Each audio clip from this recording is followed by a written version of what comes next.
শুভ দুপুর। নমস্কার সকলকে, কেমন আছেন আপনারা? মা কী রান্না করলো চলুন দেখে নিই। আলু ভাজা, সজনে ডাঁটা দিয়ে, আলু দিয়ে, বেগুন দিয়ে, বড়ি দিয়ে ঝোল, কলাইয়ের ডাল। আজ শনিবার তাই নিরামিষ রেসিপিগুলো দেখে নিই চলুন। কড়াইয়ে তেল দিয়ে বড়িগুলো ভেজে নেবে লাল লাল করে। লাল লাল হয়ে এসেছে, এবার নামিয়ে নিল। আবারও কড়াইয়ে তেল দিয়ে তেল গরম হওয়ার পর পাঁচফোড়ন দিয়ে দিল। এবার একে একে আলুগুলো দিয়ে দিল। কিছুটা ভেজে আসার পর বেগুনগুলো দিয়ে দিল।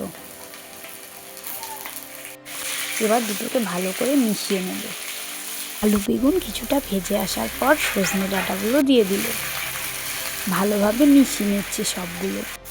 ভালোভাবে ভেজে ও সেদ্ধ হয়ে আসার জন্য একটু ঢেকে দিল। এবার ঢাকাটা খুলে ভালো করে নেড়েচেড়ে নিচ্ছে।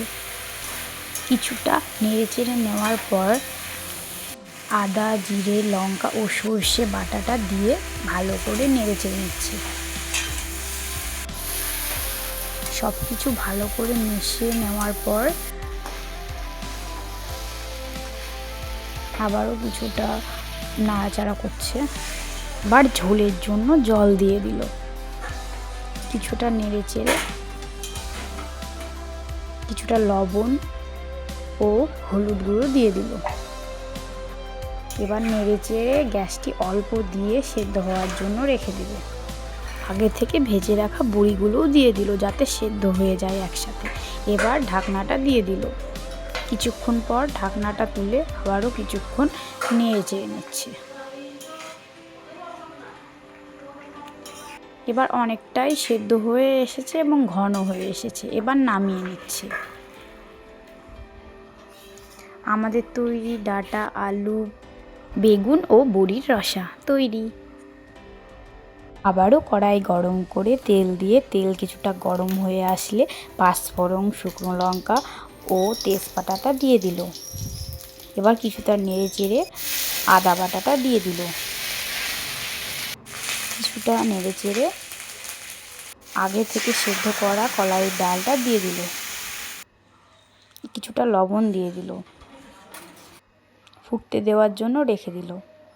এবার ফুটে এসেছে, এবার নামিয়ে নিল।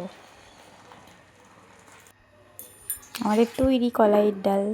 আরও কড়াইয়ে তেল দিয়ে তেল গরম হয়ে আসলে আগে থেকে কুচিয়ে রাখা আলু লবণ দিয়ে মেখে রেখেছিল সেটি দিয়ে দিল। কিছুটা নেড়ে নিচ্ছে। এবার হলুদ গুঁড়ো দিয়ে দিল। আগে হলুদ দিল না, কারণ আগে যদি হলুদ দেয় তাহলে বলে লেগে যায়, সেই জন্য পরে হলুদ দিলে ভালো হয়। এবার ভাজা ভাজা হয়ে এসেছে, এবার নামিয়ে নিল। তৈরি আমাদের আলু ভাজা। কেমন হয়েছে অবশ্যই জানাবে।